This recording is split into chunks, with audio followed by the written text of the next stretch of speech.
not physically physically present and mentally somewhere else. It's not that way. That's Like very good. it used to happen before that I'm just doing it mechanically many a times. Uh-huh. But now it's become like more conscious. Conscious. Yes, yes. So I feel that yeah, sometimes like mind just wavers, here and there. But then Hmm. okay, then I feel that okay, then it comes back. Let it come back. Yes, yes, Acknowledging. yes. And exactly that is how we strengthen our practice of mindfulness. Yeah. So So before, these recordings, till how yeah, long we can access? How long till when I will be able to access okay, whatever the content is there? I yes, mean, like meditation and worksheets, I uploaded. sir, but I couldn't see the worksheets. I just saw the recording was So there. there are worksheets also. It's a zip file. So if you unzip that, you will get 2, 3 worksheets also in that. Oh, I couldn't see that. I'll see it today again. So it is Yeah. in the same jahan par the It will, recordings are uploaded. uh, yeah, it's in the same zip folder. Okay, okay, okay. I'll check. Meditations, and it has worksheets also like intention questions and other life of wheel of life mindfulness. Okay, Yes. okay. Because I didn't see that. Maybe like I just saw the recording. The recording was there, Uh-huh. but this thing I don't know. I missed out No, probably. no. Yeah. Yes, maybe. Mhm. Check. Otherwise, let me know.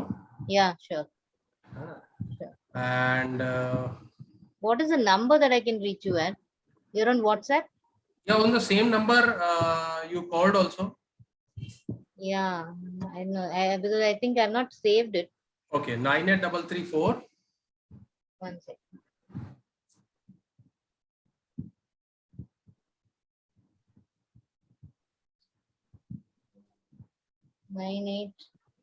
983334 85072. 850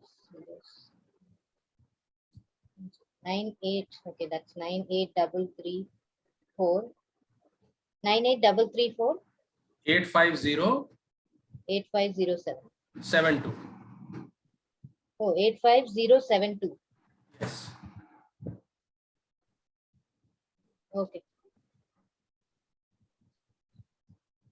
Or you can write mail also on that same. Okay. Yes. So then also at least, yeah, you can share Yeah. your. Okay. I didn't know how to get in touch with you, so I uh, said I'll ask. yes. Otherwise, there is another my personal number. This is a related to the business. Okay. Otherwise, I have a personal number that is 98203 One sec. 81172. 98203 72. 81172. Okay.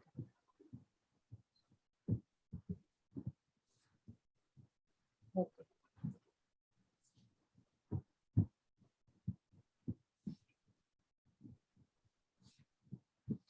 Yeah. I see. Yes. So before moving forward to this week's content, so I thought we can recap on that last week content, and Yeah.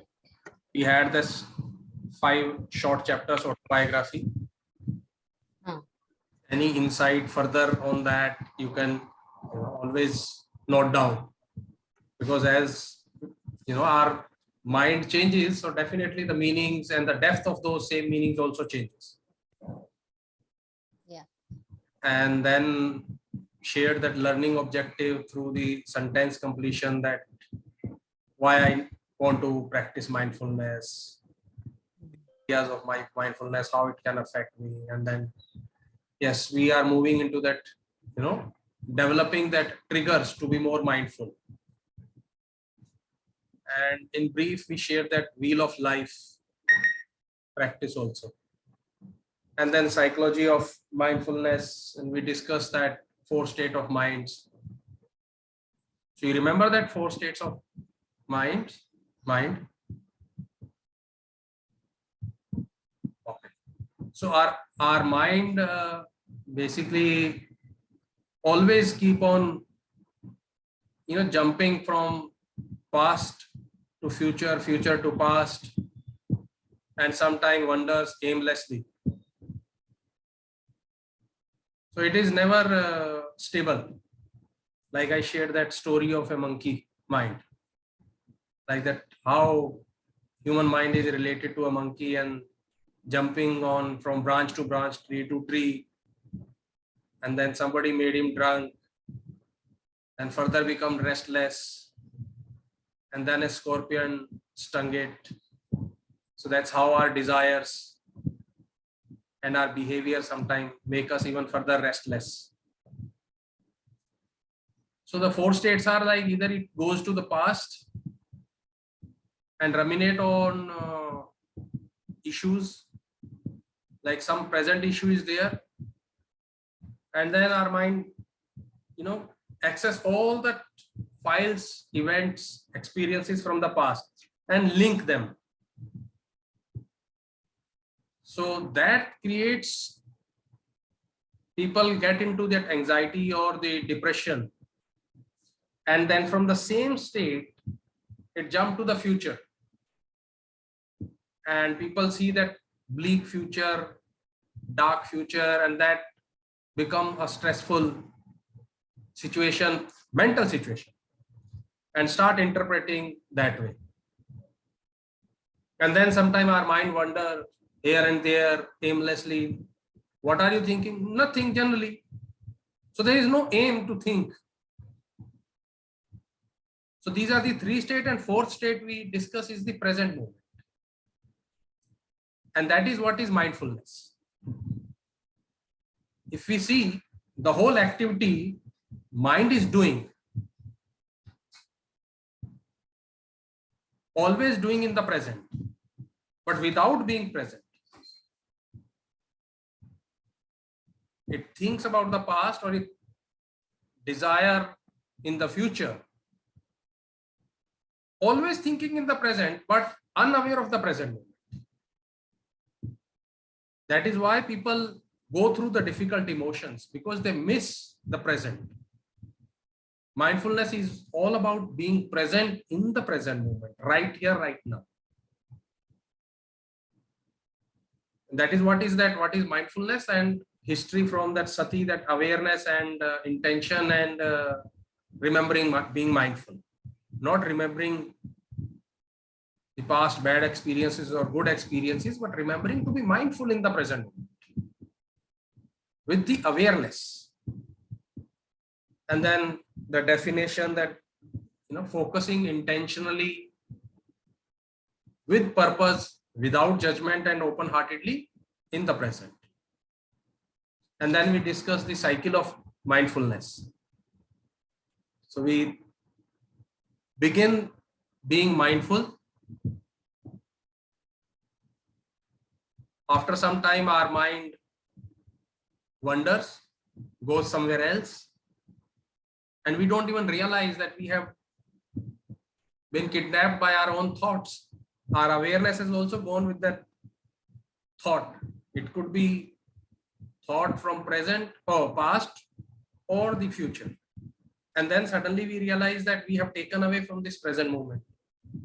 And then we decide to come back to the present. So this is a cycle of mindfulness.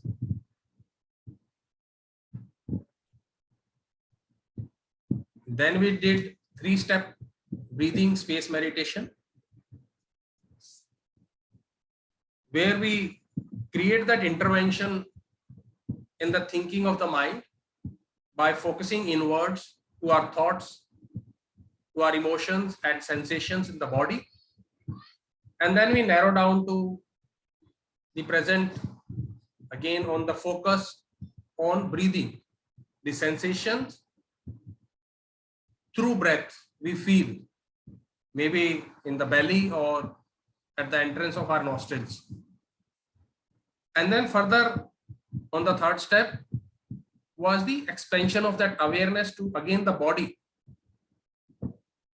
from narrow to again we expand and we see certain emotions and at the same time become aware of the whole body. So that was the 3 step. It create barrier to the mind. And this is very, very important meditation in mindfulness. Last time I didn't stress this point, but it is a very important mindfulness intervention to bring our mind back to the present. And then we had that Tibetan bell sound meditation, because our mind can focus inwards or external conditions, or to visuals or to sound also.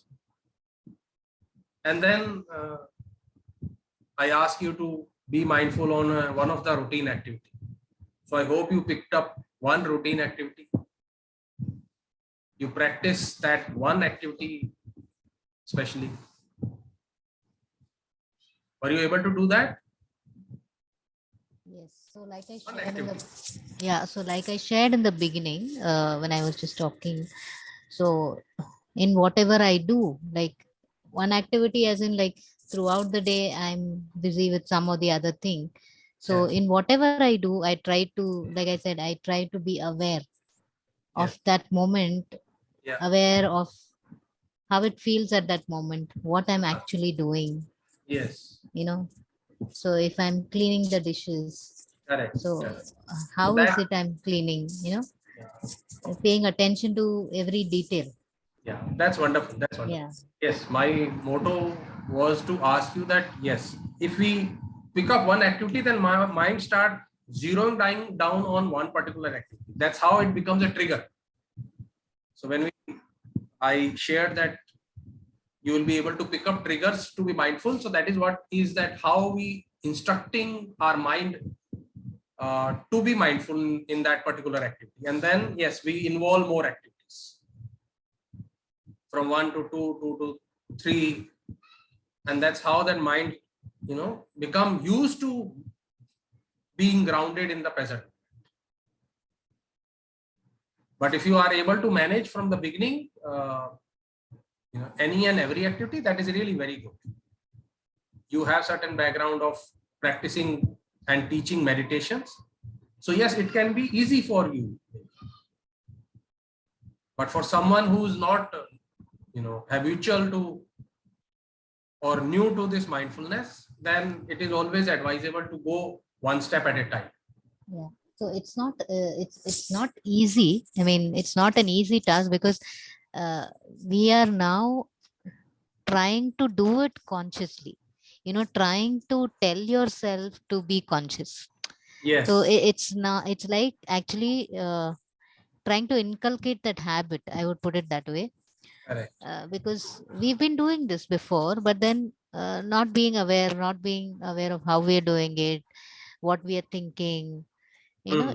doing it like randomly, Yes. just doing it physically and mentally being somewhere else. But now, for the past 1 week, like I said, in whatever I do, I've started trying to. I mean, I'm just saying again, trying. So sometimes it Yes. does happen that okay, someone calls and you're like, okay, your thought just goes away, and then you're doing something, so you lose track of that, like so. But then you come back, you make a conscious effort that even if you're whatever work I'm doing, I try to be there, Yes. try to. So Well, I very, wouldn't very say good. that I'm really good at it, but I've taken that baby step, I can say.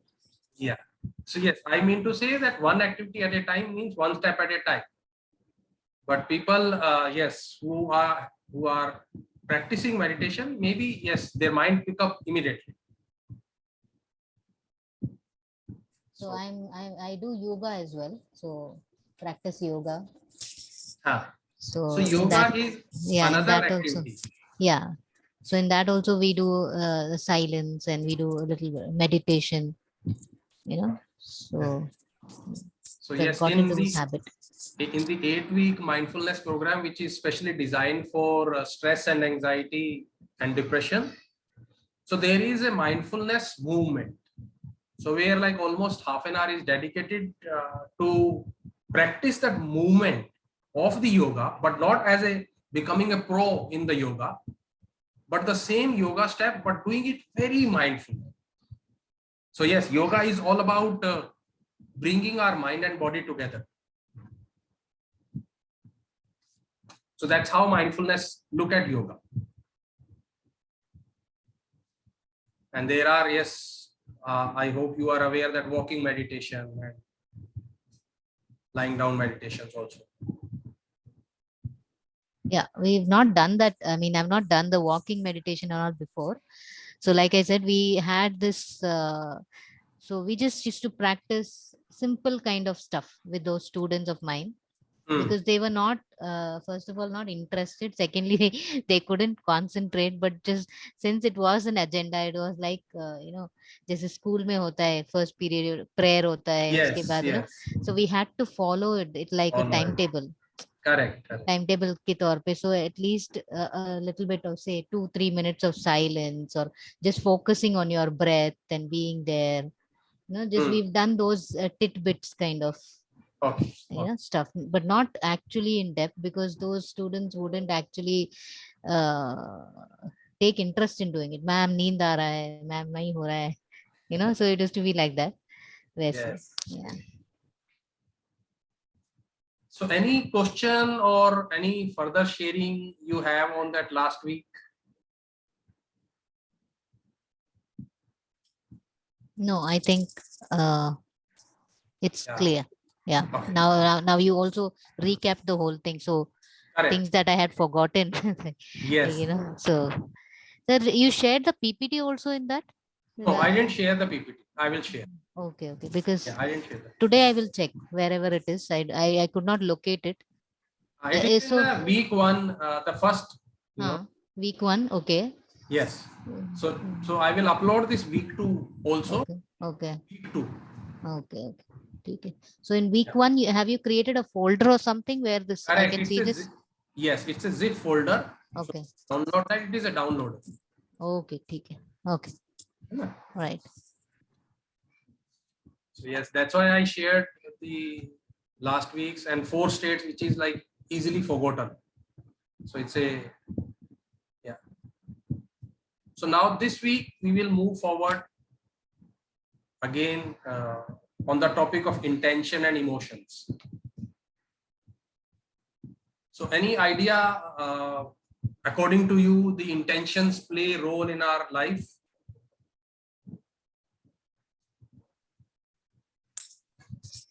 Intentions.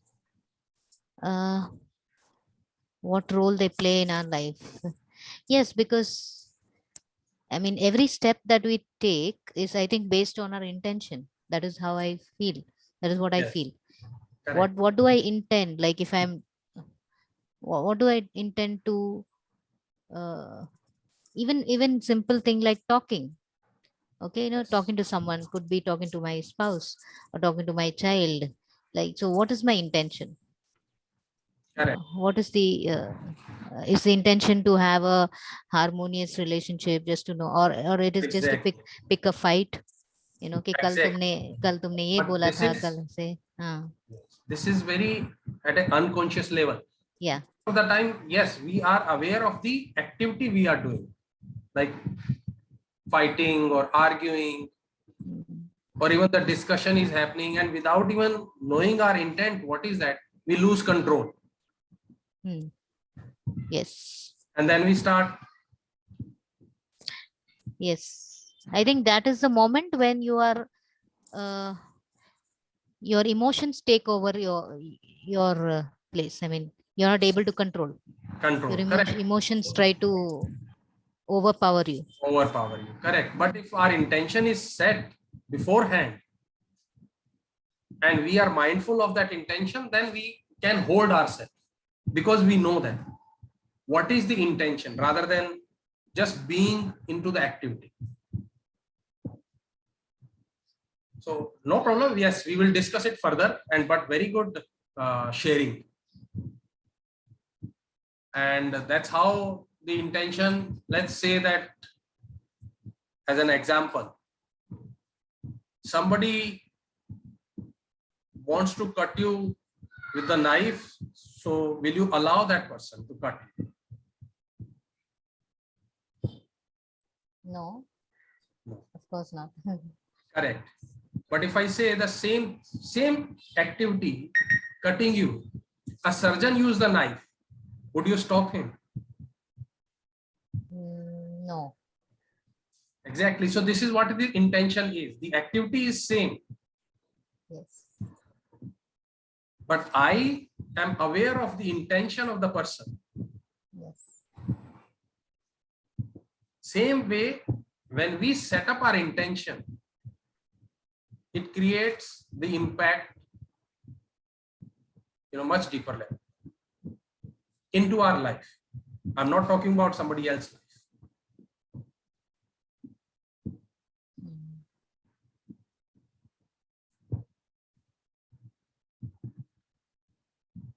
So that's how, the intention can shape our day, intention can shape our week, month, and then years and our life also. And that is what that learning objective question was, that, what is the intent for me to practice or learn this mindfulness?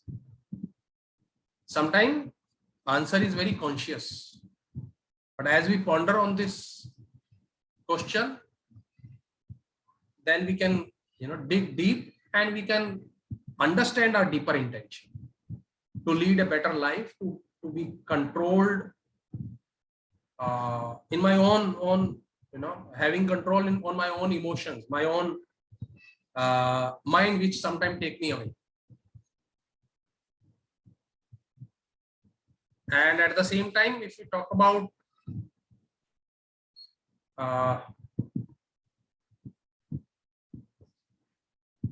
we get up in the morning and we start our day, because our mind is so occupied with the day task. We are performing one activity after the other throughout the day, and then night comes and then it is time to sleep. But we forgot that intention, forget that intent, how I want to spend my day.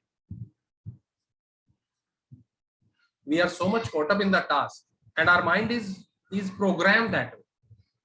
So get up in the morning, do this, then get into the kitchen, do this, then after the breakfast, like list of doing is ready.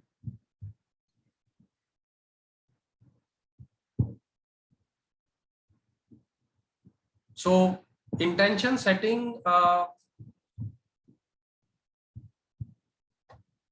come. Now the next is, there is one thing we need to understand, that goal. A lot of people mix these two things.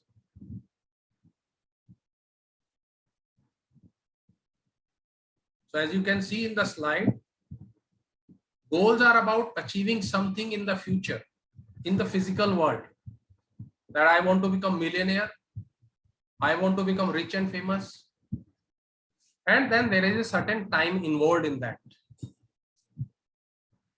And as it says, that gaining something that you currently do not have. A lot of people are just focused on goal. Like law of attraction also talk about that. Set your goal. And people set their goal that I want to become, or I want to earn 10 lakh in 3 months, or 10 million in 1 year, or this is my business goal, and so and so. But goal is always external. And when we talk about intention, so intention is the intent of me, how I want to be in this moment. Throughout the day, this is what I will practice. This is my intention. Today's my intention is to be kind. And then I'm kind. And I'm remembering that today's intention is to be kind. So somebody becoming unfair to me, but still it is my intent to be kind. That is where I don't carried away by the activity somebody I am engaged with. So somebody treat me unfairly, then I get agitated. But because my intent has been set to be kind, then my focus is always inside. What is happening? What kind of feelings are arising in contrast or in correlation with my surrounding? Is it matching my intent? So intention is the decision to be.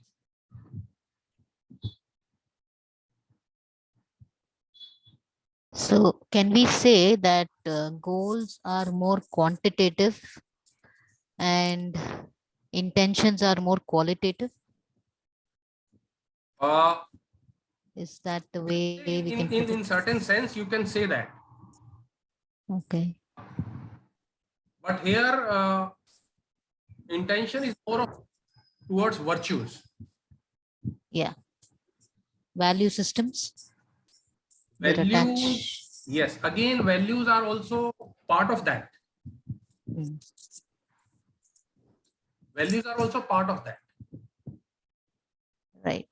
But if we go deeper in the mindfulness, then it is completely opposite to the normal practice being done in the today's world. Think positive. Mm, Start feeling you are a rich. mm, Think you are healthy. So intention is beyond that. Mindfulness is you are already, in a true sense, you are somebody else. But in a journey, you have forgotten.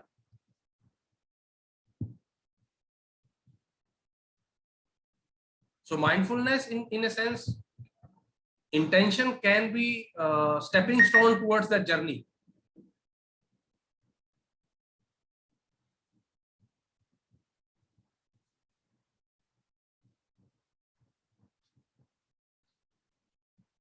So intention can be, I will be happy, irrespective of my conditions.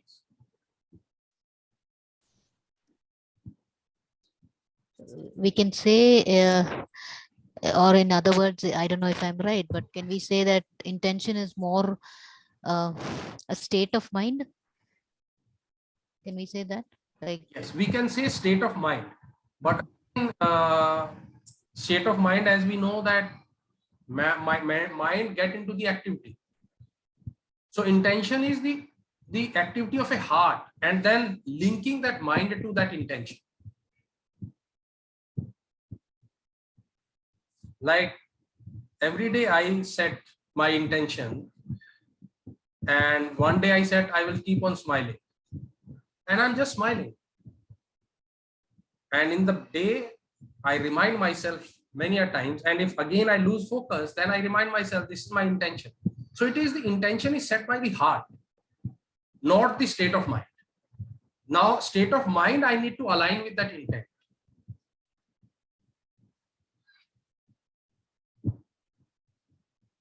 It is the decision you are taking before you are feeling that you are this or not this. But because you are setting intention, then automatically you are becoming that person. You are setting your intention to be.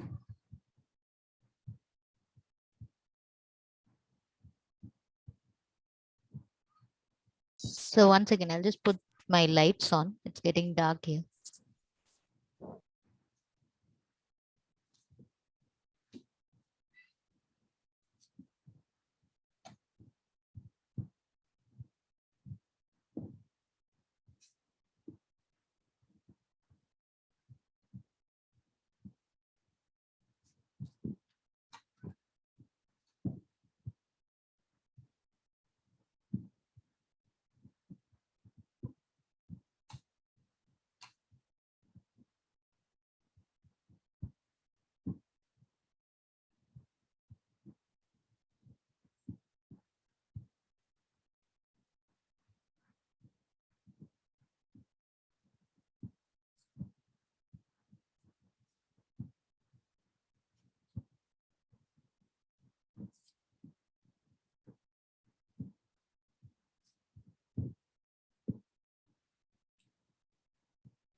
Yes.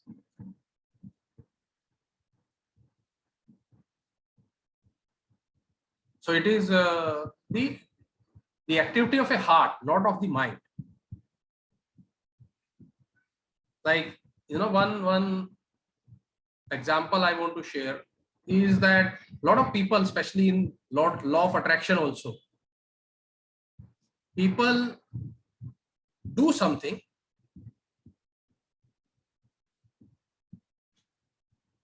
because they want to have something.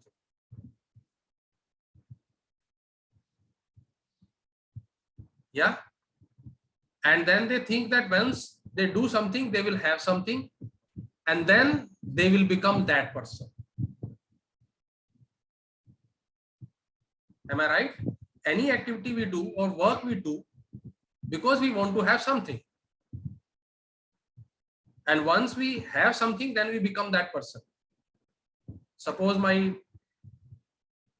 money target, then I get into that work or plan some certain activities to develop my business, and then I have the result, and then I feel, yes, I have achieved my goal, and I am achiever, I am good businessman, or I am this and that.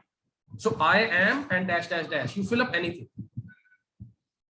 This is a cognitive sort of direction. So they do something and they have something, and then they fill up that I am now this. But on the other side, our intention or the whole thing work completely other way around. And we have heard one phrase that money attracts money. Richer are becoming more richer, and poorer are becoming more poor. Why? Because rich person knows I am rich, and poor person knows I am poor. But they forget that because rich person knows I am rich, and then he get into the doing, and again he has, because he is be. So this is what intention is, being that person. And once my intention is set, I am that person now, I am kind, I'm practicing kindness, I am practicing compassion today. So I choose how I want to live my life today. Then I start doing my behavior, and then I have my day fulfilled. So it's like a triangle: being, doing, and having, and then being, doing, having. Otherwise, doing, having, and being. But once that being is not there, the whole activity of doing sometimes becomes fruitless, and we don't have that what we want to do, want to have. That's how a lot of people practice wrong way, that LOA, law of attraction. But when we practice mindfulness, it puts us in the being state. And from that being, whatever we do, because the intention is very clear, and then we can have whatever we want.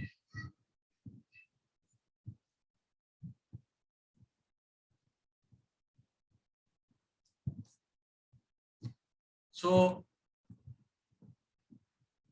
the role of the intention in our life is like setting a North Pole star in our life. We know that before GPS was there, and Vasco da Gama or Columbus, how they traveled by watching that North Pole star.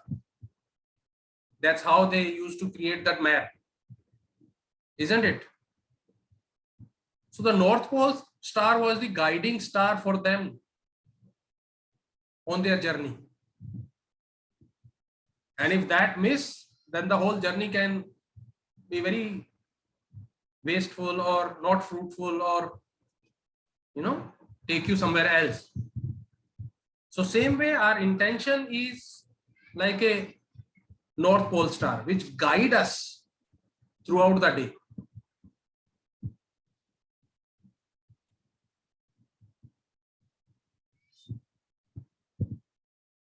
Is it clear? The role of intention.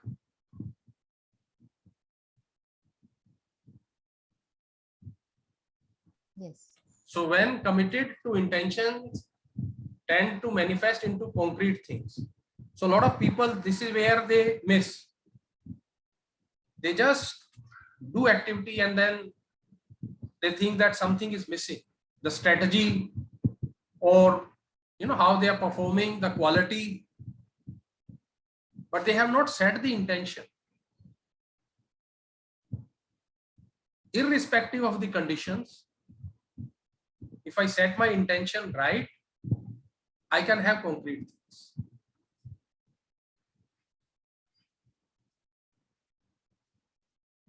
And in mindfulness, definitely it's more of a psychological effect.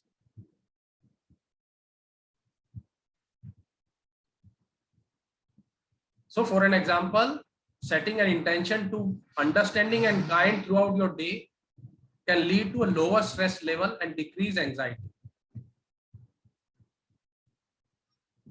So then we are not controlled by our external environment or the interpretations of the events, because mind interpret everything. This is right, this is wrong, this is good, this is bad, it is taking too long. But if my intention is to be patient, then I am focusing on patience, not on the time, but the quality, like you said, how I want to spend my day. So I come back to that again state. So the mind is anchored to that. It has been guiding star for me.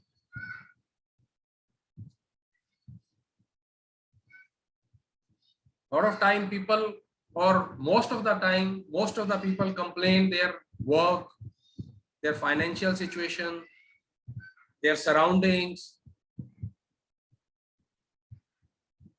So we will come to that also.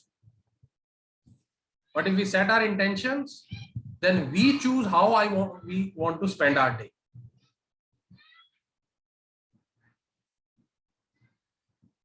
Like the next example is live authentically. If that is what is my intention, so it can help me to develop a better relationship.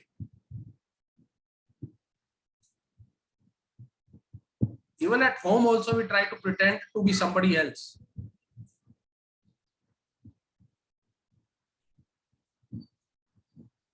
If a husband is on a good position, he come back home with the tag, I am that person.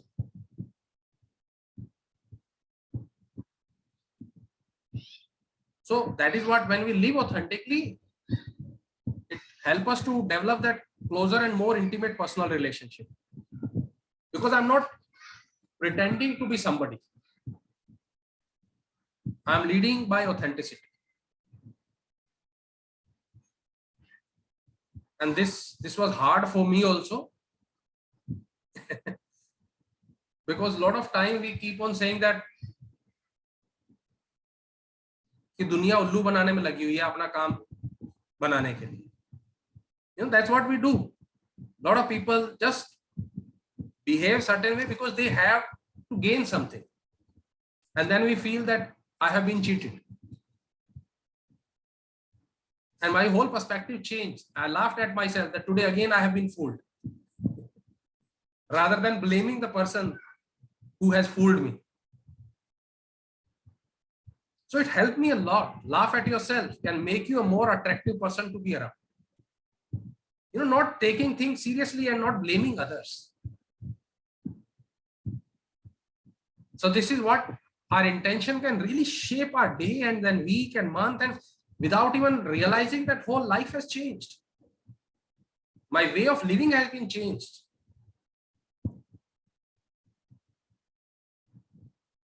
So I will be sharing with you 24 cards, the intention cards.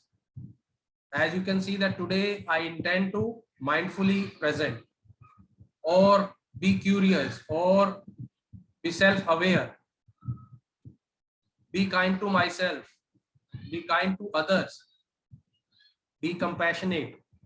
So there are 24 cards. And you can choose every day one card, and then you can choose a weekly intention also.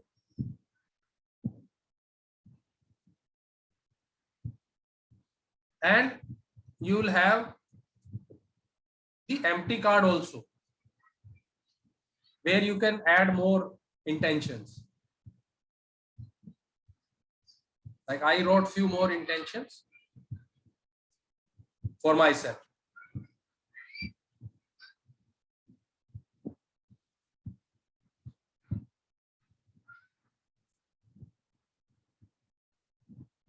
So this is a empty card where you can pick up your own intentions which are not mentioned in those cards. And we all have our own unique way to learn and then practice. So that is why uh, you know left open for my participants to come up their own intentions. But this is a very good mindful practice. I think by doing this, it will remind you. I mean, it will be like a reminder for Exactly. ourselves that Exactly. okay, today I intended to be a good listener, Yes. so I have to be. So it's like it's like that. Yes. So So and yeah. yes, even though we don't realize even that when we get into the activity of listening, we practice unknowingly the patience, not feeling urged to jump into and react to the statement, react in a way that I know the answer. So there are so many hidden benefits when we start practicing it consciously. It can truly transform our life.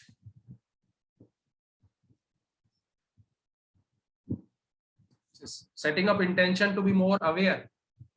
So how can we use this by making small cue cards and keeping it with us, or you put it somewhere on your like we put a vision board or something like that? How do we do that? Like how See, do we? I choose consciously one activity. I have this list, Mm. have few more from my own side, and I choose that today I will practice this. And then in the beginning, yes, it takes me time to remind, okay, today's day is this. And again, that doesn't mean that what I was practicing last week on the same day or maybe 3 days back, I cannot practice the same intention today. No, that has been now inculcated in my sort of neurons, so that become an automatic part then. So it solidify my mindful practice. It is throughout the day my guiding me.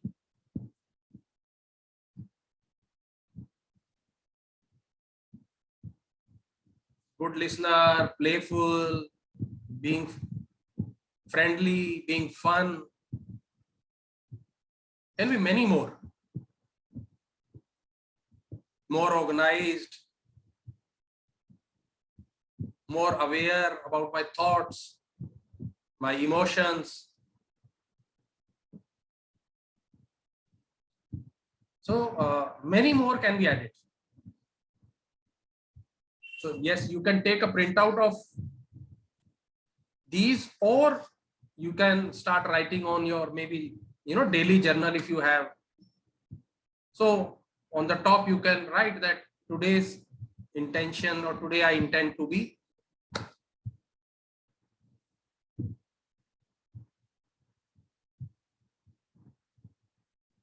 This is a lovely practice. I mean, this is the first time I'm coming across something like this. Yeah, because nowhere I've heard about this setting an intention. And Yeah, we heard about most often what we hear about is goal setting. correct, How to set goals, how to achieve that. But that's more external. I feel like uh, this is correct, like internalizing your things. correct. So this is the first time I'm coming across. It's really wonderful. Yeah. Yes. Thank you for bringing this. I have done NLP, and there is a special one course to setting your outcome. So they don't talk about setting your goal. Outcome is the appropriate word for the goal. But there also they don't talk about the intention, because intention immediately put you in the right state. I mean, a lot of people are aware of the, like you said, that mental mindset. But when we get into the spirituality, then they say life state. So mind is grounded in that life state. But in today's world, mind has been given more priority. And that is why a lot of people keep on wondering that why I'm in this state. And then they start finding reasons. But they don't understand that there is a deeper level force which is working. And mind is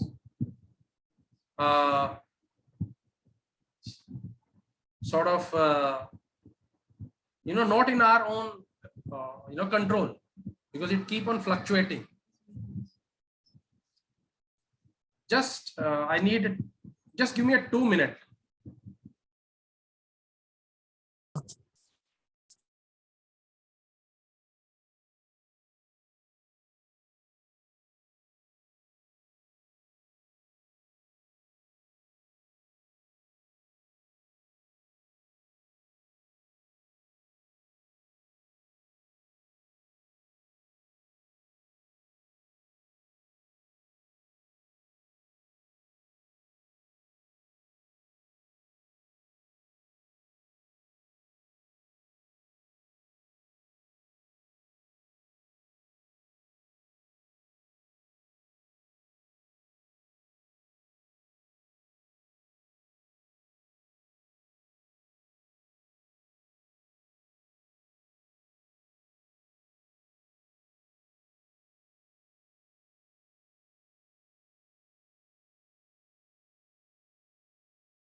Yes, Malika.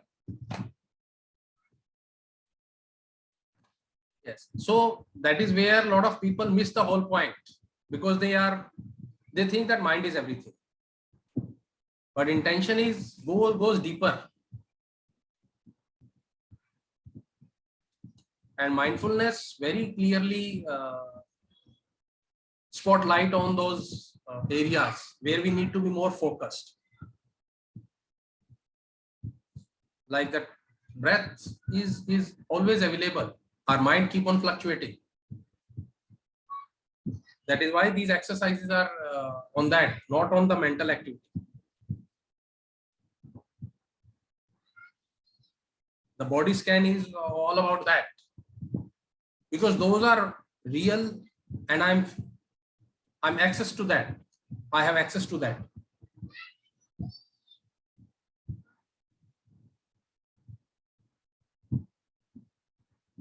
So I hope this intention part is clear. Yes. So we'll move to next, the emotional awareness. So that intention is all about being that person.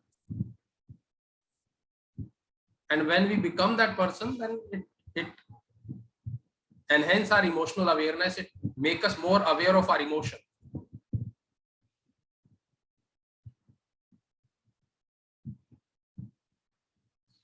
That means I'm constantly checking my own emotional state.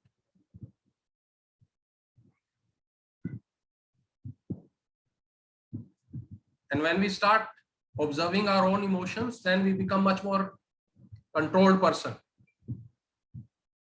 And that give us a very good quality of that acceptance. which is really, really wonderful quality.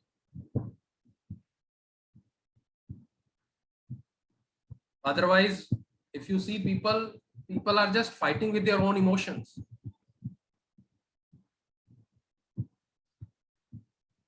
Why they are fighting? Because they are not able to accept that emotion they are experiencing right now. And that is why the wrong word has been viral. Divert your attention.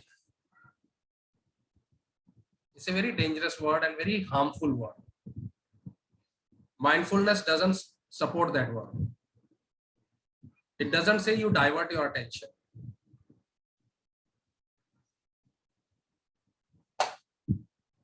Because emotions are there. How can I divert when somebody is at my door knocking?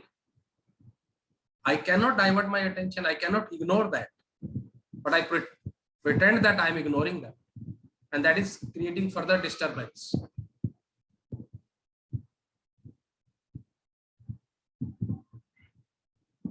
So we don't want to fight. We want to fight our own emotions. And by getting into that fight, we are even empowering the same emotion.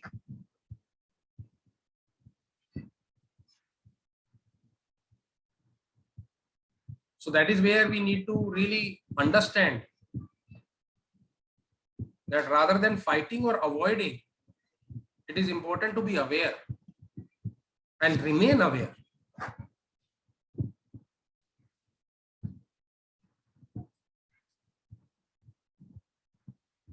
And emotions, like I said, that somebody is knocking at your door, that means emotions are telling me something, that making me aware that there is a presence of anger, the presence of sadness, presence of irritation, presence of loneliness, and people are just running away from those emotions.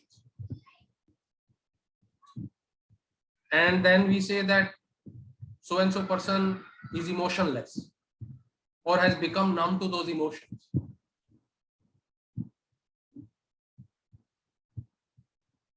But that fact is that person is not being courageous to face that emotion.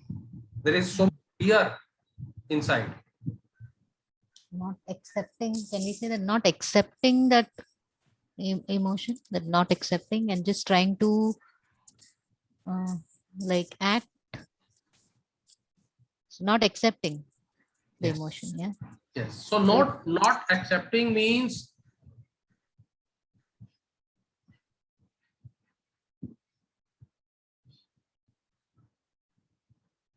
people want to feel happy,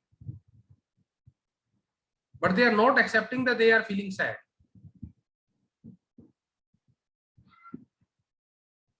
And they are avoiding to look inside.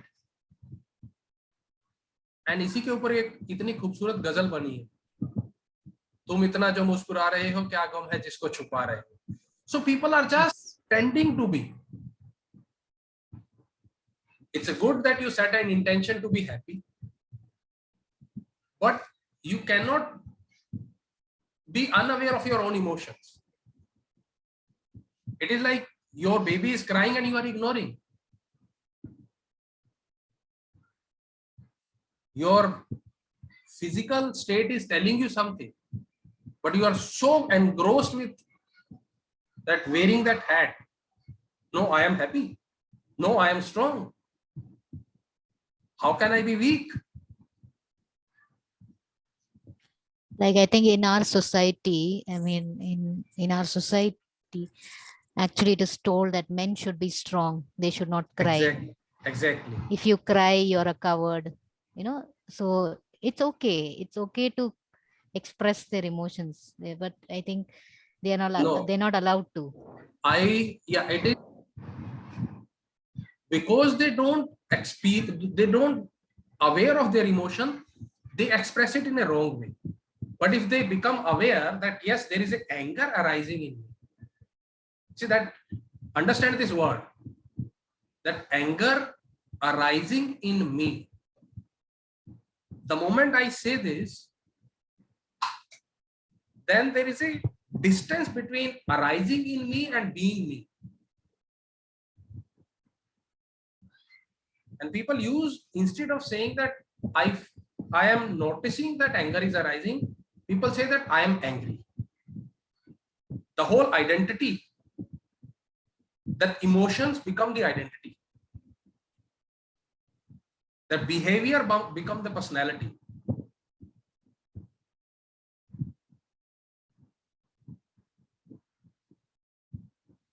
And that is why a lot of women also get into that state, that it is acceptable. Acceptance is not sort of surrendering. Acceptance is not giving up. Acceptance is that you are ready to embrace this moment as it is. Acceptance is not clinging to our desires that, yes, I accept that this is what I want. Acceptance is not clinging. Acceptance is detaching ourselves from the wrong emotions or wrong notion and accepting this moment. This is what it is right now. And as we know that all phenomena is governed by the law of change. So it changes. But when we attach a different meaning to acceptance, then it becomes very difficult for us that how to act.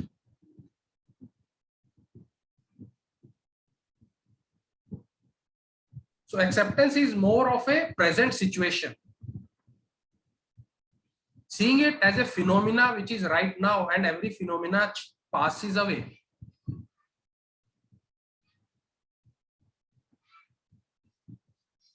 So emotionally, I am aware that I am feeling sad, but when I become aware and I get into that, further, that sadness is there. And again, we will get into that meditation also. And then we start observing that, okay, there is a sadness inside me. Like I shared that, did I share last week? Like a sea. So there are waves. There are other things also in the sea. Does the water or the waves say that, okay, waves are sea? No, waves are not sea. Waves are in the sea. The fishes and other animals are in the sea. They are not the sea. They are part of the sea. And sea is much bigger than all these things. So similarly, that awareness of that emotions, when I observe, they are within me. I am not that emotion. So acceptance means I accept this as it is at this moment, but I am not this person. I am not sad. I am just noticing that there are emotions of sadness. So instantly there is a liberation. I am noticing. So there is a somebody which is saying I am, rather than I am sad.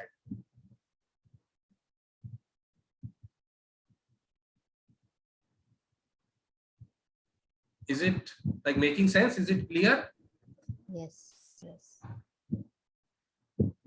So how do we handle this? Like, you said you accept the emotion. Okay, you understand. Like we say, or very often we say that, when there is an argument between a child and especially parents. Okay, like for example, if I could say me and my daughter. Now, since she's in a teenage, so we tend to sometimes have difference of opinions, and then I tend to tell her that मुझे गुस्सा आ रहा है. Hmm. Yeah. So like, so am I like, so what does this statement indicate? मुझे गुस्सा आ रहा है means I'm trying to understand, right? Like that I am getting angry. Yes. Yeah. And then how do you handle this emotion? That how do you handle it further so that it doesn't overpower you? Correct. That is what the whole point is. Yeah. And that is where the mindfulness comes. Mindfulness, like we shared, that you set your mindfulness, then you notice that, oh, then your mind goes away, then you notice. and then you come back to that. So it's a cycle. But as you become more and more, practicing this exercise, you will start having more control or more sort of detachment between you and your emotions. And as like share the trigger to be mindful, so the same thing will become trigger for you to be mindful. Now again, set your intention. When you have set your intention to smile, and you notice that you are getting angry and your intention is to smile, so see, instantly, your reaction changes.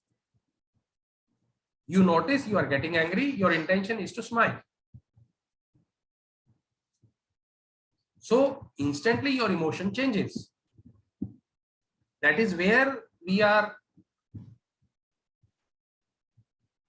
opening ourselves from being that emotion to observer of the emotion,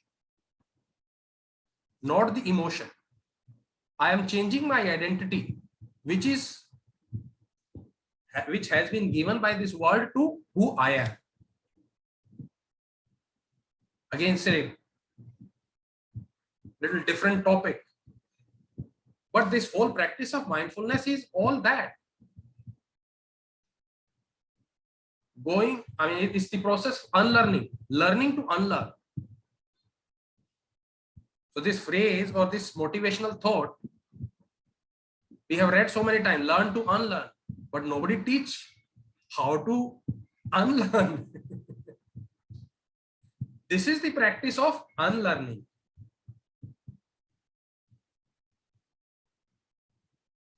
But I think it's like, no, it's a little, it requires a lot of conscious effort. I mean, the whole process, the acceptance, since we've not been into this zone, like, so whatever you're saying, Yes. like it requires a lot of, I mean, what do you say? Consciousness, to be conscious about your feelings, your emotions, and then, okay, have a control and set your intention and say that, like, even like you said, when you're getting angry, you understand, you're aware that you're getting angry, but then you set an intention that you need to smile. So, Correct. like, how do you, like, change from that one emotion to the, that the other feeling of, okay, I need to smile. So that process from a difficult feeling to a uh, to a good one, that whole process, it's a little, I mean, difficult. I mean, I at this point, I feel that way, because we've not done it, right? We've not done it, and it's nice. I mean, that's the way I think we have to be. I mean, Yes. I think by doing this, I think we can really be very well controlled. Like, nobody can, or what do you call? Sometimes people just try to trigger your Correct. emotions. Yes. Yeah, but by this practice, you can control yourself no matter what. The external environment will not affect you that much. Yeah, it's again, it's not about controlling, Malika. Huh. Like Thich Nhat Hanh, a great teacher. So he shared that when you're practicing mindfulness, so you notice that there's an emotion of anger bubbles up immediately, and our mind works like instantly. Before we know, there is a bubble of anger suddenly comes up. But then you develop a practice of mindfulness, and then they get linked. Our subconscious mind, has so much power, and this is the way our habit have been formed to react this way or that way, because mind has not been given the other choice. Now suddenly you have a choice of being mindful. It's again a choice. So you may have the same anger bubbling up, and at the same time your subconscious mind or unconscious mind is so powerful, and you have commanded it that I need to practice mindfulness. Immediately it gives you mindfulness also. So you may think that it is difficult. It is only difficult till the time you don't practice enough time. But once you start practicing mindfulness often, you will start observing that, okay, this emotion comes, mindfulness also comes. And then you suddenly have given the another choice of intention. So they bubble up instantly or all together. Anger, mindfulness, smile. And you don't even realize, okay, which one come first?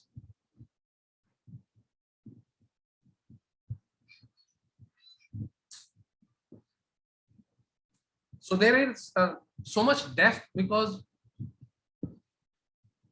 there are certain theories have been uh, taught in the sutras, but they are all working together. Our mind is so powerful. Once it accepts certain things, then it will start behaving the same way. So your mind has accepted to be mindful, it will start behaving this way. It's a matter of choice. You still have a choice, being mindful, angry, or smiling. So still here you have a choice.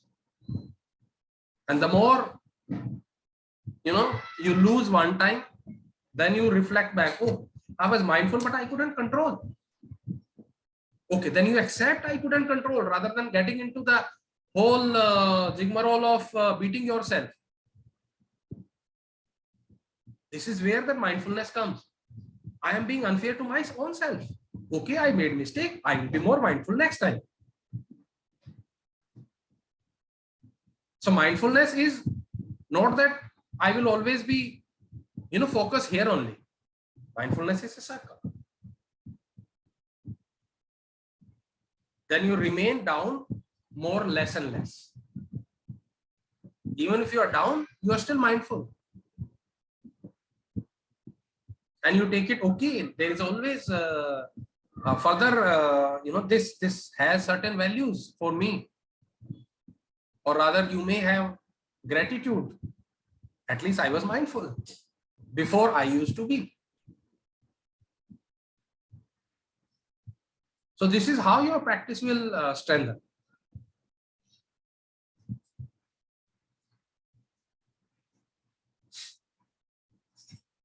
So this is where you will find a lot of people that they are emotionally disturbed. And we also have been doing this all this while. We ask somebody, what happened? We want to know what happened. The incident we want to know, or we want to know the cause of unhappiness, or the unhappiness itself, the sadness itself. So we say,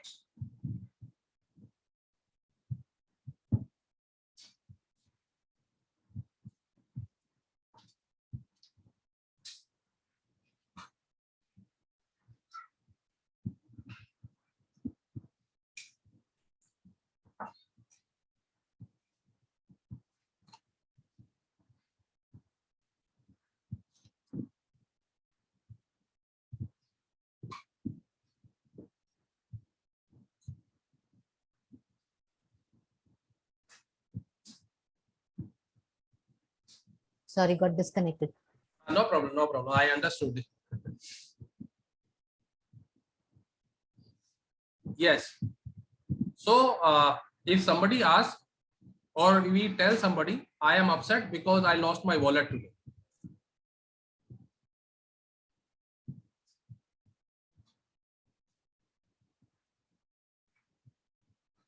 Are you there? Yeah, I can hear you. Yes, sir. So if somebody asks, or we tell that I am upset because I lost my wallet, or because somebody was unfair to me, or somebody cheated me. So we always narrate the story to ourselves and to others also. This is how we normally behave. But here, or we can say that this is how mind works. It always finds the cause of everything. And we believe that everything has certain cause. And I am upset is the effect. So we always go to the cause. But mindfulness is about coming to the realization that feelings are not good or bad, they are just feelings.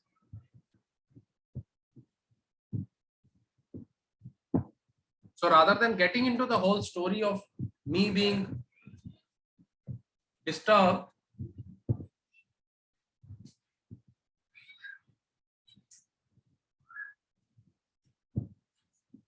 the cause of that emotion is irrelevant. Only thing I need to work on the emotion, not the cause of the emotion. Because the cause of that emotion is not in my control. Somebody behave in an unexpected way, that behavior of that other person is not in my control. But I am feeling certain way, that is in my control.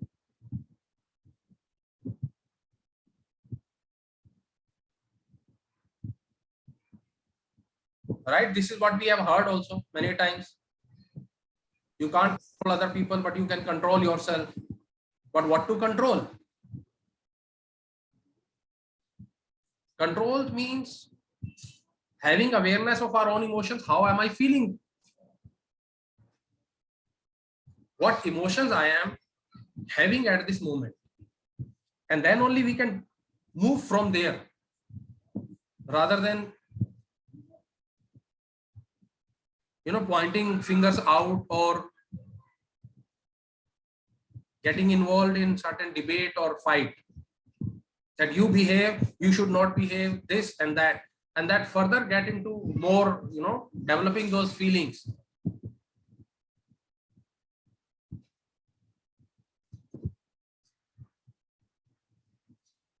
So let us have this emotional awareness meditation.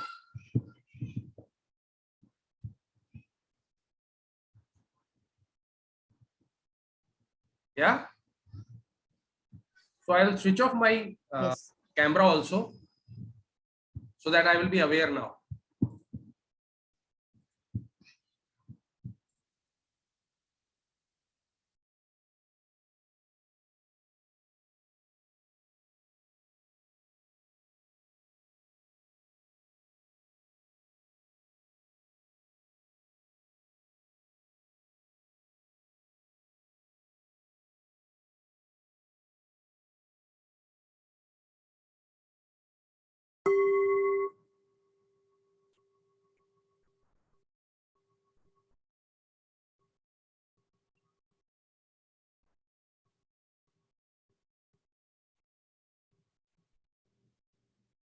Emotional awareness meditation.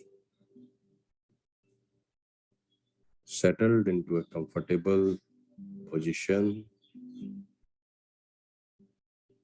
You can sit on ground, cross-legged, or on chair with both feet flat on the ground.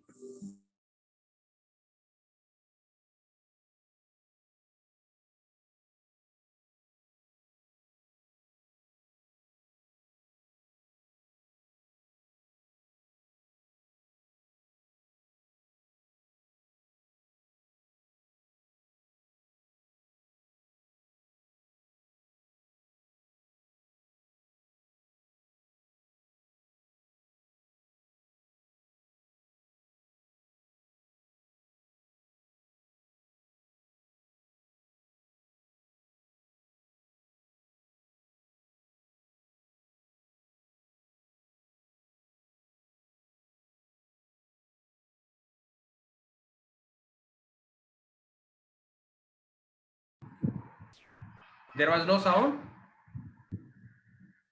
Yes, no sound was there. Initially, it started, but उसके बाद बीच में, Okay, now check. yeah, Okay.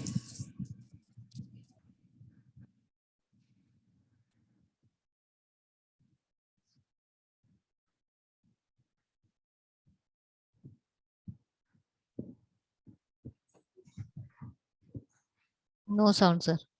Okay, one second.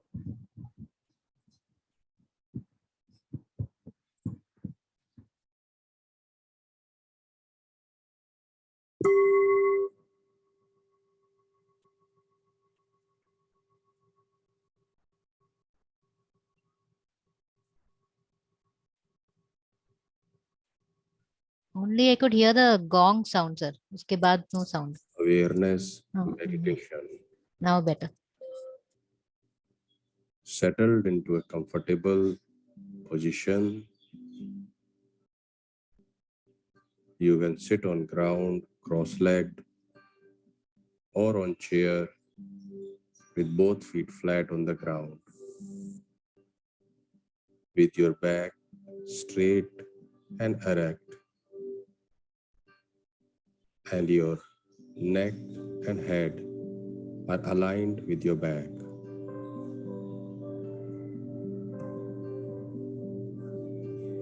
Now begin to relax your body by focusing for the next few moments on breathing.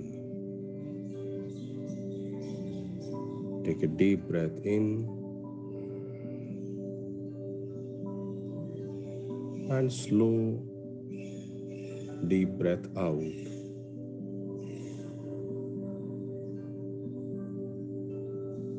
Once more, take a deep breath in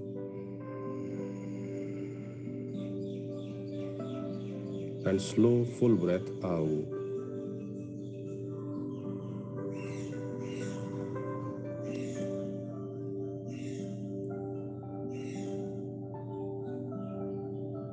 Breathe in again, and as you exhale, release the tension you are holding in your body.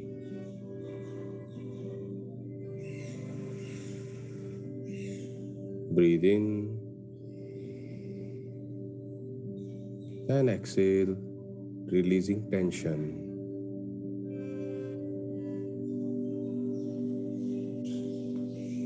Now return to normal breathing, allowing your breaths to relax you, and bring your attention inwards to your emotions.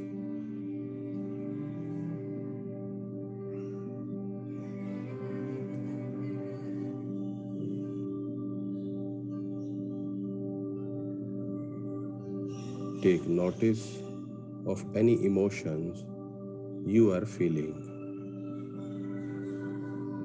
You don't need to assign any name to the emotion, nor any reason why you are feeling it.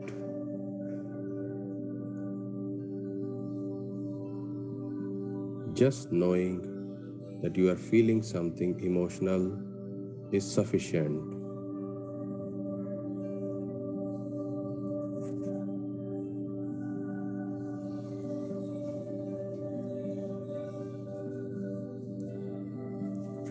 Once you notice an emotion, see in which part of your body it is present.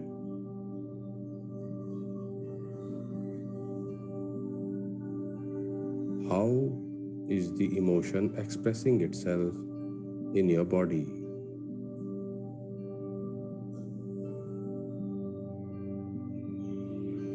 Maybe you feel a heaviness, gripping, twisting, some kind of tension or churning, or it can be something else.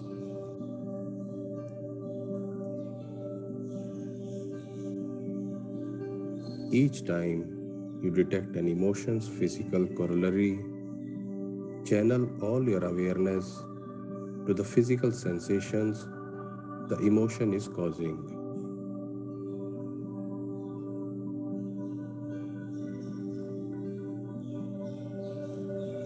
Allow yourself to experience that sensation as completely as possible.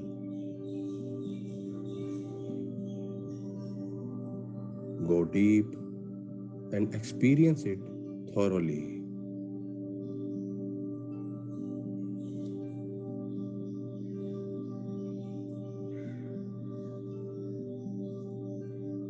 As thoughts or ideas about the emotion or the physical sensation you are experiencing come into your mind, observe them too and gently let them go, and guide your awareness back to the sensation the emotion is causing.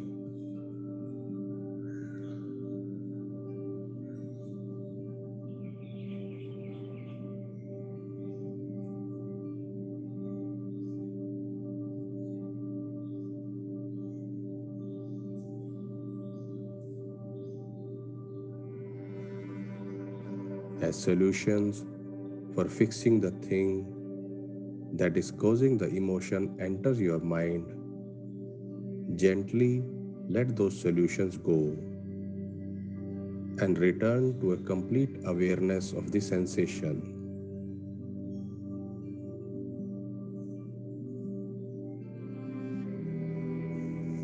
There will always be a time for strategy and solutions, but right now it is for going deep and becoming emotionally aware.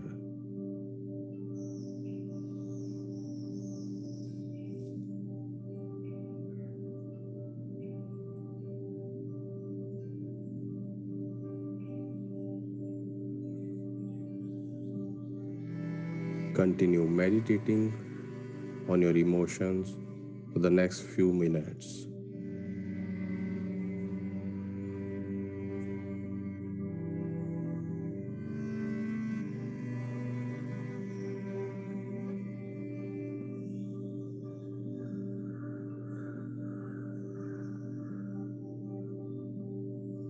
If you find your mind has gone away to some thoughts or ideas, just gently notice and bring it back to your emotion, to complete awareness of the sensation.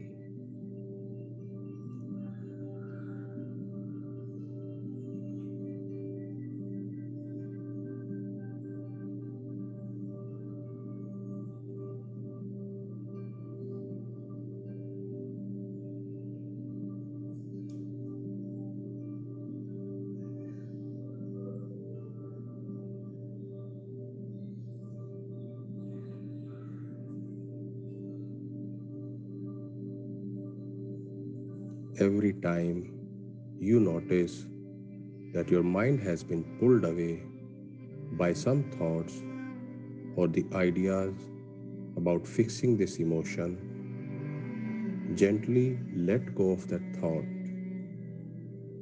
and pull your awareness back to the physical sensation of that emotion it is causing.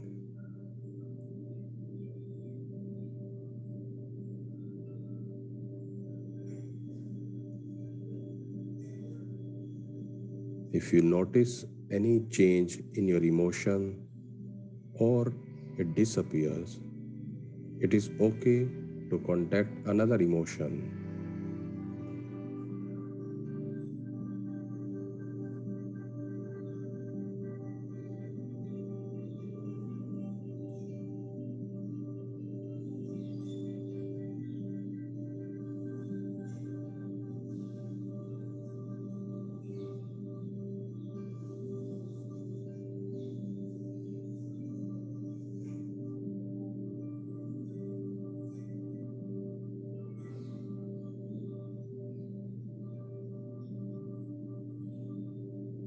Just be with your emotions for next few moments.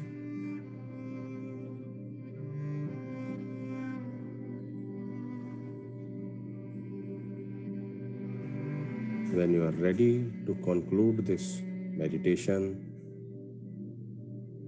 return your awareness to the present, noticing the environment around you.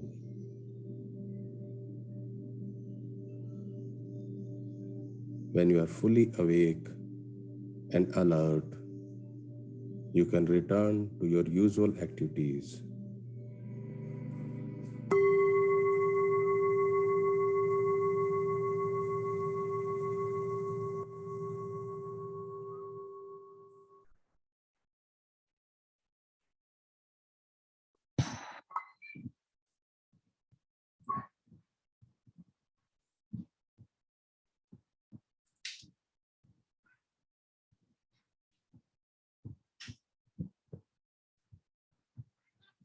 Yes.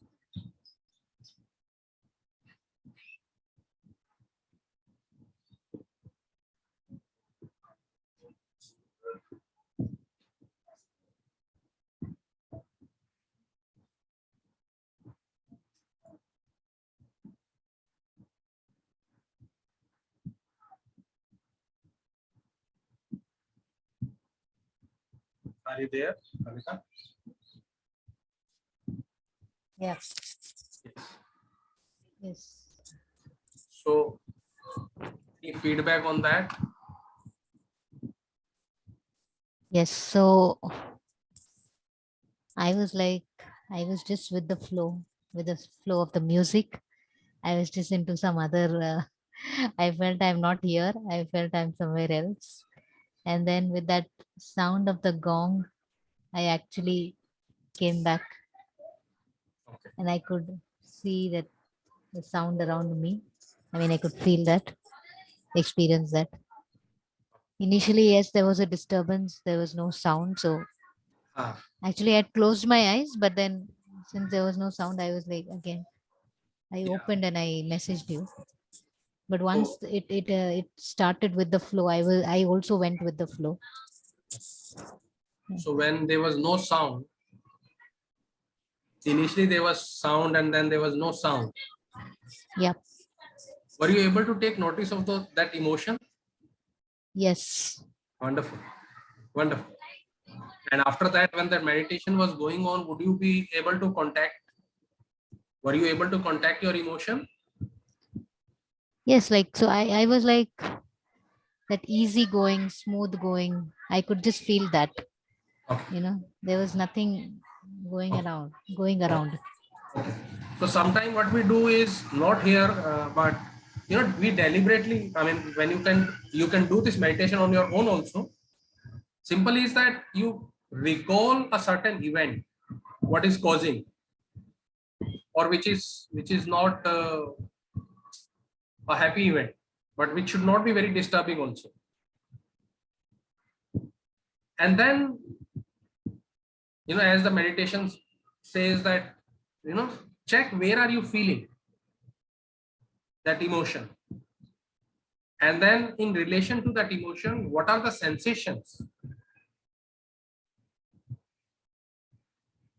So maybe, yeah, over a period of time you can hear this meditation, let it settle into your mind, and then you recall a particular emotion or the event which caused that emotion,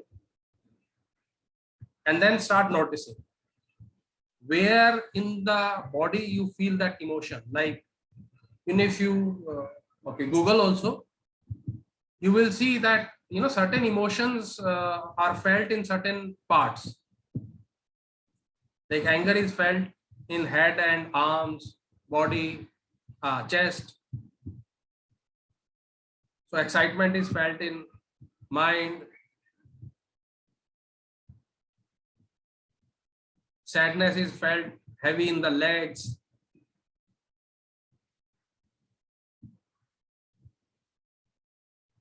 And then just become aware of that emotion and just become aware of that sensation with the emotion, and notice that the phenomena, how it begins and how it ends.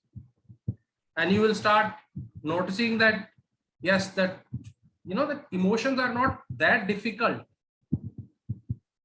because when you distance yourself from that emotion, those emotions quickly passes by. So that will be your aha moment, that, oh, that emotion passes by so quickly.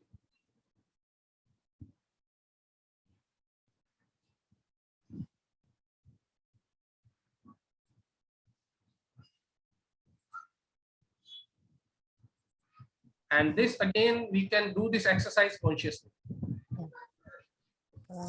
One question Yes. here, since we're talking about emotion and feelings. So Yes. now, how exactly would you differentiate between an emotion and a feeling? So feeling uh, is more of like, I often tend to get confused with these two terms. So how do you differentiate? What, according to you, how will you differentiate between an emotion and a feeling?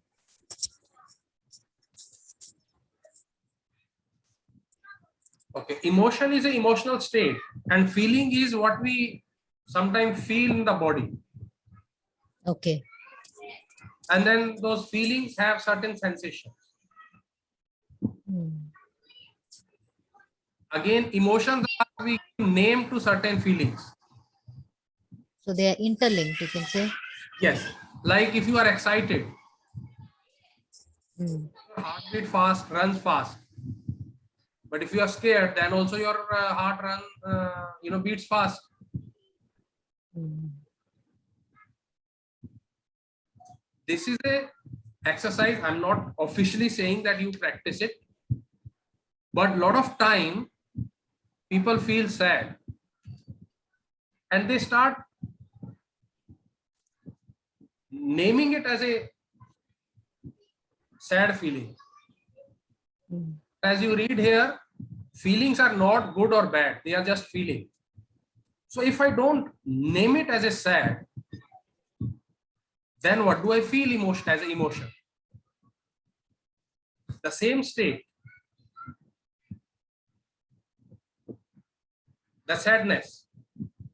You feel that you don't want to do anything, you just want to distance yourself. And now the same emotion or the feeling, you give a name, peace, that I'm feeling at peace, because there is no sensation you are feeling in your body. Then what happens?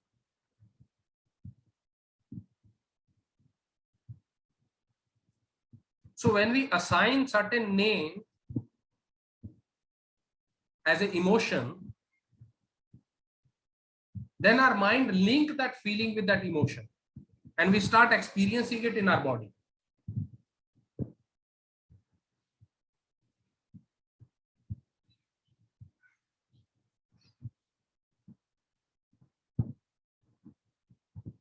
And you practice it, you change the name what you are feeling,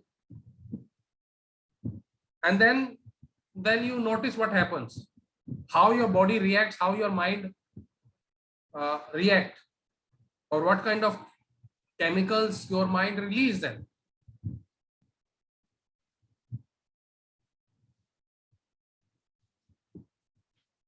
Have you noticed when you feel at peace, you feel light completely, and you just, when you are feeling peace, you are just relaxing.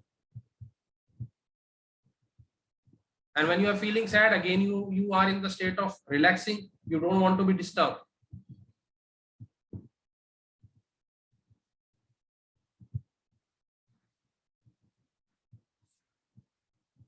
So I will give you that exercise also, that not assigning names to those feelings or those emotions or those sensations, and you will see the effect of not assigning or not giving any name to that. It is like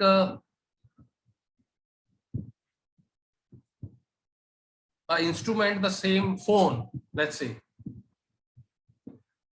you put a logo of Apple, and on the same phone, you put a logo of another Chinese phone.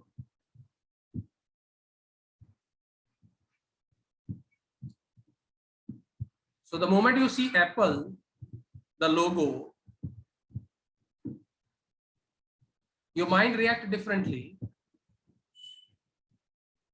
And same phone, if there is another name written on that, a Chinese brand, your mind react differently, because certain name has been assigned to that device. Have you noticed that? Yeah. So that's how our mind works. What name are we assigning to that emotion?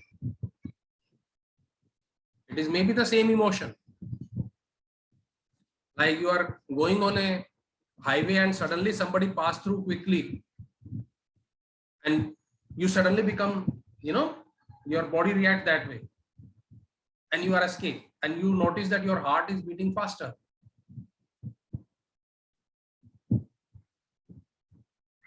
So the moment you say that, oh, I escaped, your mind immediately become aware, okay, she has been escaped, she has been saved. And your body come back to that state, normal state immediately. But again and again you recall that, again you get into that same state. So another way of mastering our emotion, Malika, is by journaling. It helps a lot. Like you ask that how to then handle that situation. Yeah. And if you read, a lot of people, that's why I keep a diary, and they reflect. And when we read after some time or somebody else diary, and we realize that, okay, this is how that other person also, that even the great philosophers or, the enlightened being also, they sort of had a diary. They note their, experiences. So going through their own journey, and that's how they mastered that mind over matter. And that journal become a reflection for them. The journal become a sort of progressive report where they have reached now. Again, it's an internal journey. But when we start journaling, we can measure our progress, measure our growth. Why journaling help? Because it comes to our consciousness.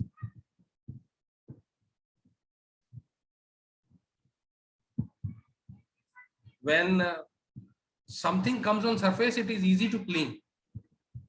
Then somebody remains at the bottom of, that lake or the pool. So you must have noticed that even that small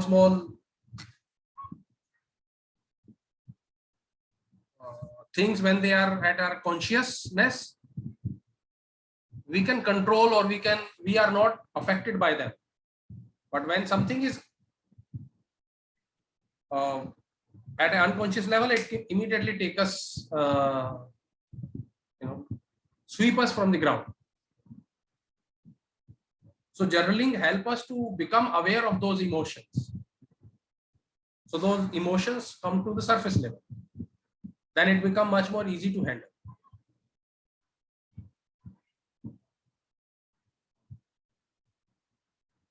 And now the next is again even more bang on thing.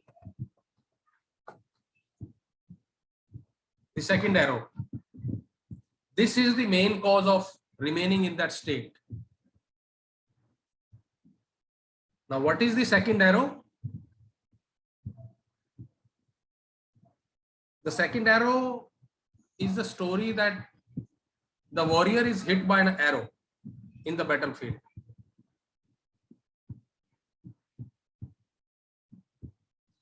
or but what happens after that? If the warrior doesn't allow that arrow to be removed, rather than, or opposite to that, that warrior keep on complaining about that arrow, and then it is my mistake and why I came to the battleground, or the enemies are ruthless, or this or that. So Gautam Buddha said that it's a fact that that warrior has been hit by an arrow, but more painful than the first arrow is the second arrow which he is shooting at himself.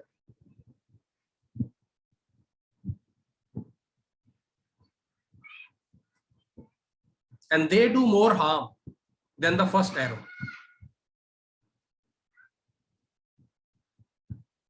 So how does it relate to us is that some event happens at work or at family or in my other circle. My mind picks it up. And then I keep on shooting the second arrow. This person is bad. This person does this way. I am this way. I am that way. The whole day goes into that cursing and talking bad or thinking bad about that situation. Week also goes, and sometimes months also go. So this is what Gautam Buddha said, that more than the first arrow, it is the second arrow which is harmful. So mindfulness is all about noticing what second arrows I'm shooting at myself.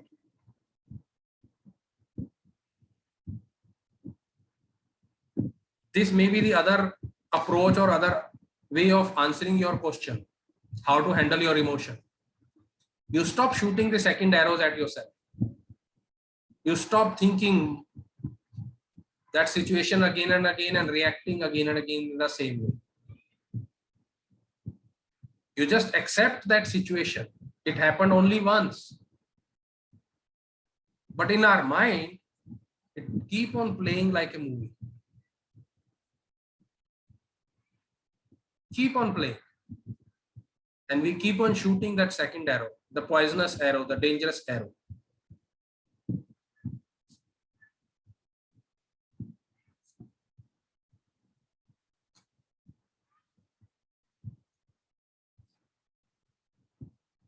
This was a wonderful concept, the second arrow. Yes. Because very often we do that. I mean, in our life, I mean, knowingly or unknowingly, we try to recap those events which have happened to us in our life, maybe injustice which has happened to us by somebody, like, so like you said, the event has happened only once, but then we start by recapping it again and again. You are harming yourself. We are harming ourselves. Every time you think about that, you get affected in some way or the other. It's not every time you think, it is that my mind is playing with me. Yeah. I don't have control. Yes. Yes.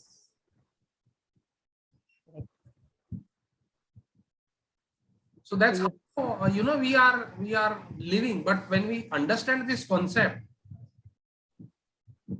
it immediately like shake us up and we become more aware. That's how we are gaining control. And that's what Swami Vivekananda said, that inch by inch you will be able to grab your land back. So he's talking about grabbing our land back means the mental control.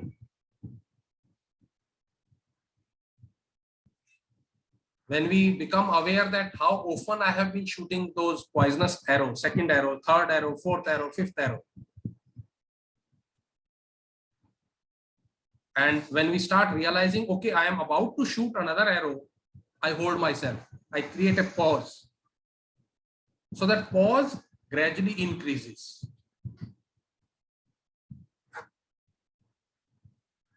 And that's how we are gaining that land back.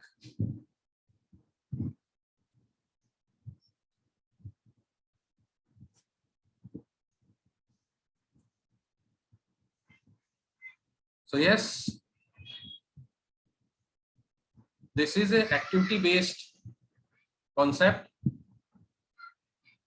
What poisonous arrows do you shoot at yourself related to certain situation, maybe at home, maybe at work, maybe at your current situation? Situation is neutral, but how I interpret and how I then keep on playing with that event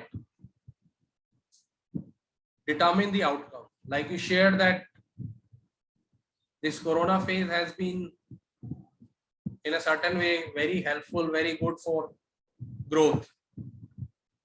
So it's a phase, it's an event, but how we interpret and that our interpretation is giving that meaning to that event.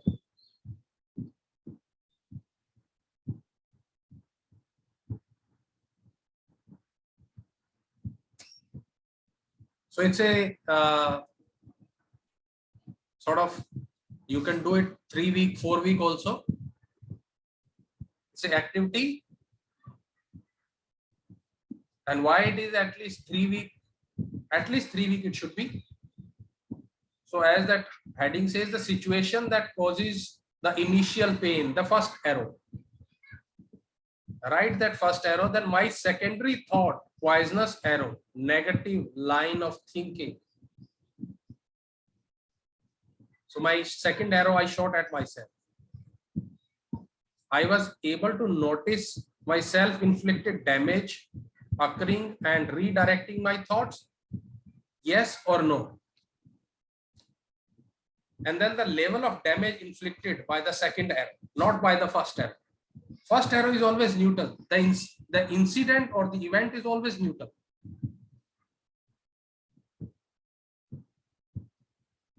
Like somebody's immunity is low, come in contact in the rainy season, rain, and catch cold and cough. And then sometime it become worst, can be fatal also. Simple cold and cough. But the rain. But somebody whose immunity is good enjoys the rain. So rain is not good or bad. Rain is just an event. But the individual, how it has affected that individual is in individual's processing. Or like a summer. Some people crave that there is so much summer, but ice cream parlors and companies says thank you. The summer is a good period for their business. So it is not the situation or circumstances. The situation or circumstances is neutral, powerless. How and what value we attach is up to us. So when you will start logging on daily basis, maybe, then second week you will notice that yes, you are becoming more and more aware of your second arrows, and that damage or infliction also becoming less and less. By the time you reach third week, you will start noticing, you will start catching those arrows before they leave from that bow. You will be able to hold there, and then you will start smiling. Yes, now you have progressed, and it will become instant and automatic.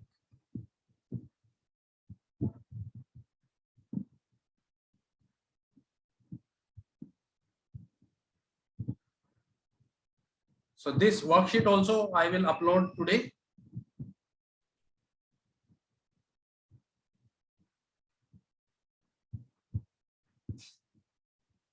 And this is it from my side today.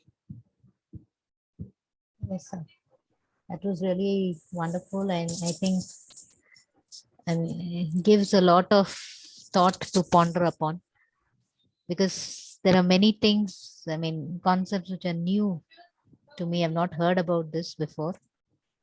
Okay, I didn't know that mindfulness, I mean, encompasses so many things. I mean, what I knew was just the surface. Yeah. So, especially, I love this concept of the second arrow.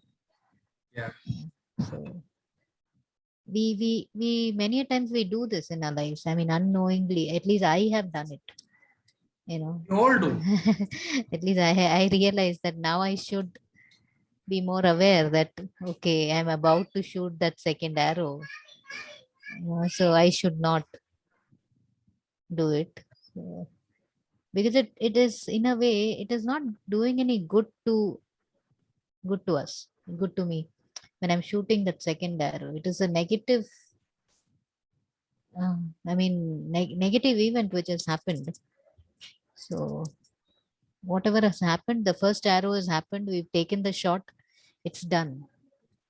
So I think, like, I think if we try to practice this, half of the problems which happen in families between husband wife, that criticism, that blaming, that will stop Correct. when we know this, when we realize what it what it is, and what it could do to you, I mean, do to us, the second arrow, because it is in no way serving any good to any Hmm. person.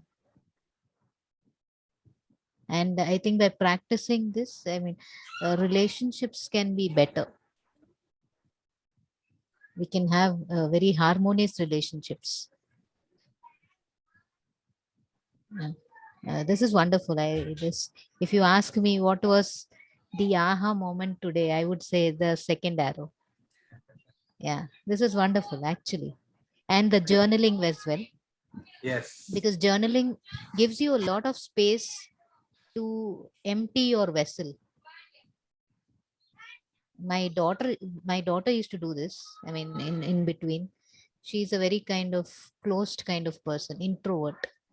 Now that she's in her teens, she's just Hmm. 15.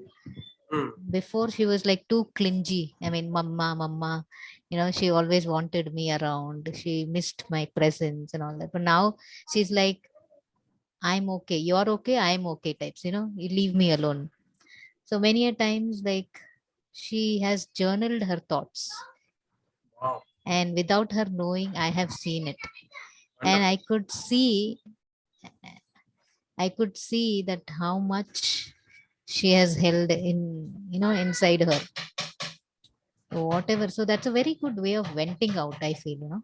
It's a very good way of venting out your emotions. I mean, if you don't want to tell it out to anybody, some people, like, they portray themselves as being very strong. So my daughter never cries. Instead, I am crying. I mean, I cry a lot for every small thing. I It's like, everybody, even my husband and my daughter, they say you have a tank in your eyes. For every small thing like happens, I'm very emotion taken aback. I can't see somebody's uh, sorrow, misery. If I see the other person crying, I start crying. So if someone comes up with my students, it has happened with me. Like when I used to counsel my students, and they used to come up with their stories, I listening to their stories, I used to start crying. So, so, they used to say, "Ma'am, why you're crying? We have gone through it." But so I used to feel their emotion. I used to feel what they must have gone through. So, so she is like the completely opposite. My daughter is completely opposite of that. She never expresses. She just keeps it in. So she had started journaling in between, and then I could understand how much she has inside. You know. So, so that's how it is. No, like, there are a lot of things. And so this journaling actually gives you a lot of space to vent out, or whatever you want to, express. Yeah. Again, I would say, Malika, more than venting out, again, that is what the meaning we have assigned it. So it become a sort of activity to vent out, Yeah. but it has much more deeper purpose. It is about digging that mine what is there. And that intention is further giving us direction, that which direction we want to dig in. See, a lot of people, keep on journaling, but they have not progressed. Why? Because there is no direction for them. It is just become a medium for them to, yes, they can't do anything outside, so better right here. So I think more than this, as that mindfulness is all about, that journaling means I need to become aware of those emotions, not being that emotion. So when we change the grammarology of that sentences, then only I will be able to distance myself. Then only I will be able to, you can say that, coming to who I am, not that who become based on the emotions.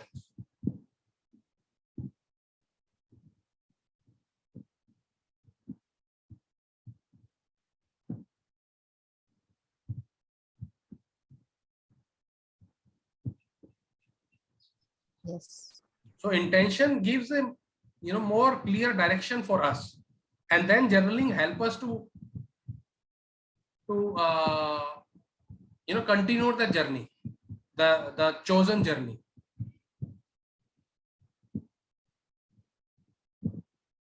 And this is what I learned in my mindfulness practice.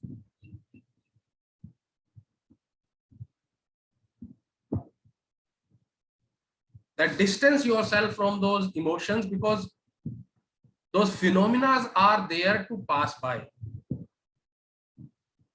It is like, you sit at the bus stop and watch the traffic on the road. You don't board any bus, you don't board any cab. You just sit and watch the traffic of your thoughts, of your emotions, of those sensations. This is what is mindfulness. Like you go to the beach, you see the waves in the sea. So waves are like the thoughts in our mind. But what happens is we don't know how to swim and we jump and we get drowned there. So mindfulness is all about, distancing, like you are standing on the beach and you are observing the waves on the sea. And then from that perspective, you journal, you will see a very different being you are than what you were thinking you are. So we are living a perceptual reality actually.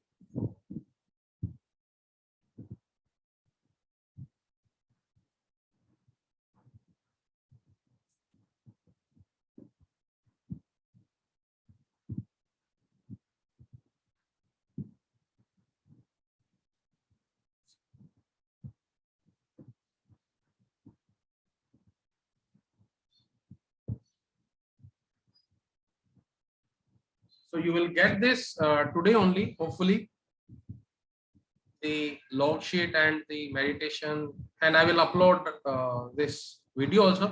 So if you can download it, early as possible. Okay. But I do not have that much space. Okay. Then I will delete it. Okay. Okay. Okay. I'll check today only. Yes. So the last week, as I said, I could not find. So I hope it is there. I'll go and check it today. Yeah, the video recording is not there. I will upload that video recording. I'll try to upload that. No, the last week's session was there, I think. But like you were saying, some worksheets I couldn't find. Right? Worksheets. Yeah. Worksheets are there. Worksheets are there. There for sure. Okay, I'll check. Yeah. Okay. Okay. Thank you so much. Thank you. Thank you, sir. Thank you for your time. Thanks. Thank you for this valuable knowledge. Yeah. Thank you. Thank you very much. See you next week. See you. Yes. Yeah.